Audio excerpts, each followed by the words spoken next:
তখন সে জোর করে আমার মুখ বন্ধ করে তার রুমে নিয়ে তার খাটের উপরে আমার ইচ্ছার বিরুদ্ধে আমাকে জোরপূর্বক ধর্ষণ করে এবং ধর্ষণের সময় সে তার মোবাইল ফোনে এটা ভিডিও করে। আসিফ নজরুল গুরুত্বপূর্ণ দায়িত্বে আছেন, সেখানকার মেয়েদের সাবধান করা দরকার। ঢাকা বিশ্ববিদ্যালয়ের আইন বিভাগে যারা পড়ে সেই সকল মেয়েদেরও এই লোকটি সম্পর্কে সাবধান থাকা দরকার। আসিফ নজরুল বরাবরই একজন চরিত্রহীন ব্যক্তি। আপনারা এরই মধ্যে বর্তমান যে সরকার, সেই সরকারের যে মনোভাব সেটা মোটামুটি আমার মনে হয় প্রকাশ পেয়েছে। বিশেষ করে ধরেন সবশেষ যেই ঘটনাগুলো ঘটে। প্রিয় দর্শক, এই মাত্র পাওয়া খুবই গুরুত্বপূর্ণ ভিডিওতে আপনাকে স্বাগতম।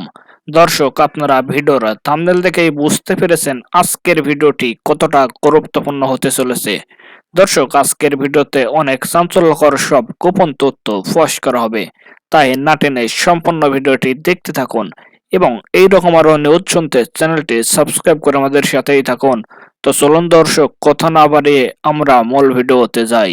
গত 28/5/2024 তারিখে সে আমাকে তার ফোনের ইমো দিয়ে আমার ইমোতে ফোন দিয়ে বলে যে তোমার ভাবি খুব অসুস্থ, গুরুতর অসুস্থ, তাকে হসপিটালে অ্যাডমিট করাতে হবে, তুমি একটু আমাদের বাসায় আসো। তখন আমার 4 বছরের একটা বাচ্চা আছে।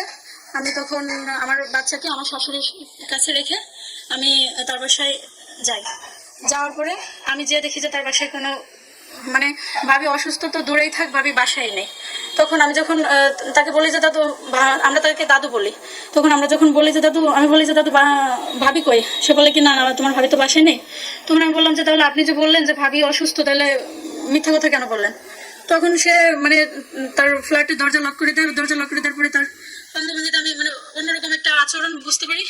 আমি যখন চলে আসতে যাই তখন সে জোর করে আমার মুখ বন্ধ করে তার রুমে নিয়ে তার খাটের উপরে আমার ইচ্ছার বিরুদ্ধে আমাকে জোরপূর্বক ধর্ষণ করে এবং ধর্ষণের সময় সে তার মোবাইল ফোনে এটা ভিডিও করে।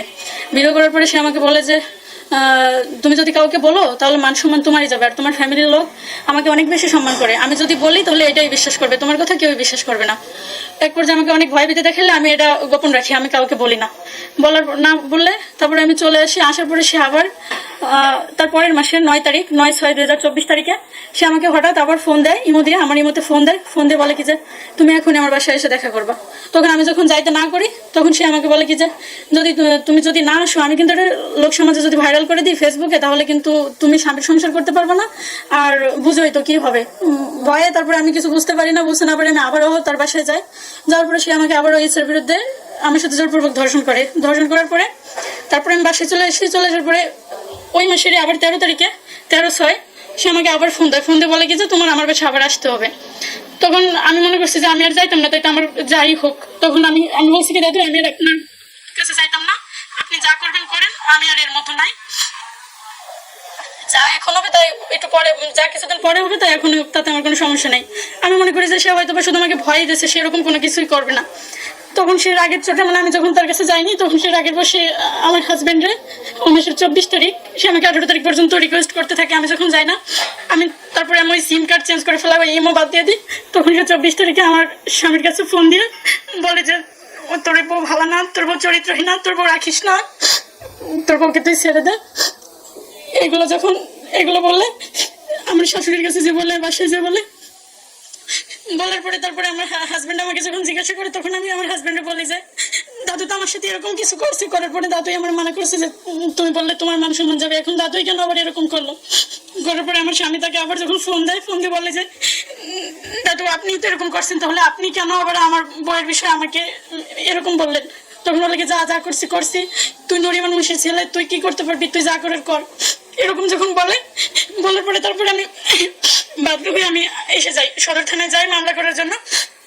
মামলা করে গেলে স্যার আমার মামলা প্রথমে বলে যে কাল নিব এরকম বলে 3-4 দিন আমাকে ঘোরানোর পরে আমাকে আমার মামলা নেয় না। পরে আমরা জানতে পারছি গোপন সূত্রে যে তার ভাই একজন ঊর্ধ্বতন কর্মকর্তা, এডিশনাল এসপি শাহিদুল ইসলাম রুবেল, এবং তার আরেক ভাই এনএসআই তে জব করে রাসেল মুন্সি, তাদের সেই মামলা থানায় নেয়নি। তারপরে আমরা কোর্টে মামলা করি। কোর্টে মামলা করার পরে মামলা পিবিআইতে তদন্ত দিছে।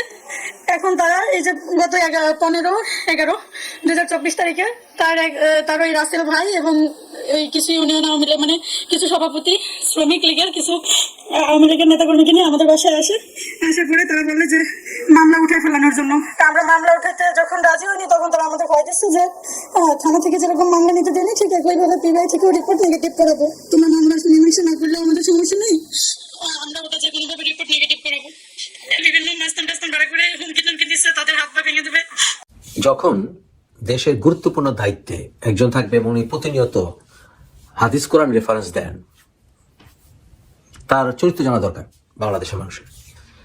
আসিফ নজরুল সম্পর্কে আমি সিরিজ করতে যাচ্ছি কয়েক পর্বের, সবাই জানা দরকার এই লোকটিকে।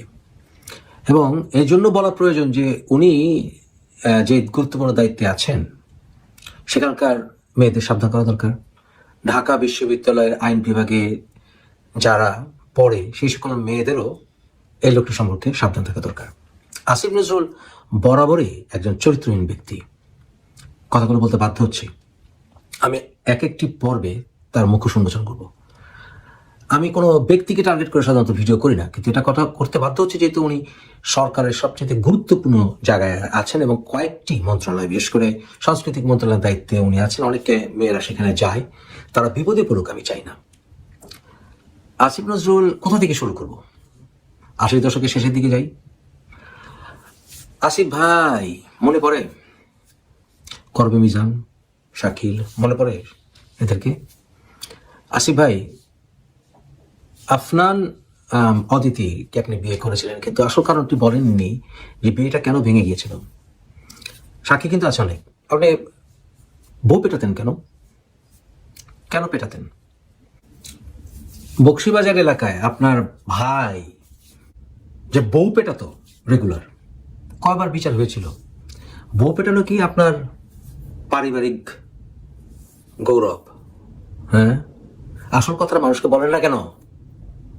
অতিথির সঙ্গে আপনার কি হয়েছিল বলেন না কেন? উপন্যাস লেখেন না। এরপর আপনি ওকে ছেড়ে দিলেন।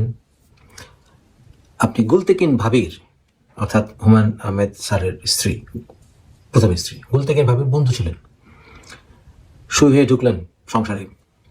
আপনি 2000 সালের প্রথম দিকে, গোড়ার দিকে আপনি 2001-2-3 দিকে আপনি যখন শিলার বিয়ে হয়নি, আপনি তার সাথে রুম ডেটিং শুরু করলেন, তাই না? শিলা প্রেগনেন্ট হলো, বিবাহ বহির্ভূত প্রেগনেন্ট। আপনি তাকে অ্যাবর্শন করালেন, পপুলার হাসপাতাল মনে পড়ে? তারপর শিলার আরেকজনের সঙ্গে সম্পর্ক হলো, সেখানেও আবার অ্যাবর্শন করলো। শিলা 2বার অ্যাবর্শন করলো বিয়ের আগেই।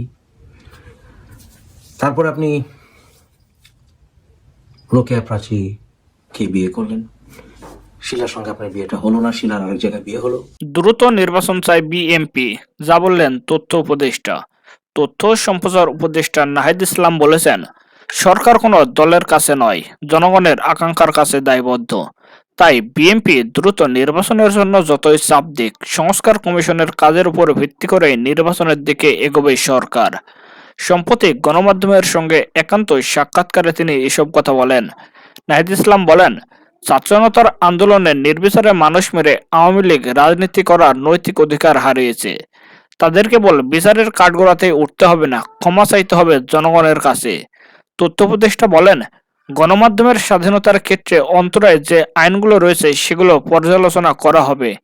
অর্থনৈতিক, রাজনৈতিক, নিরাপত্তা আরও আনুষঙ্গিক বিষয়গুলো পর্যালোচনা করে একটি রূপরেখা করার চেষ্টা করব আমরা, যাতে নির্বিঘ্নে স্বাধীনভাবে এদেশের মানুষ গণমাধ্যম চর্চা করতে পারে।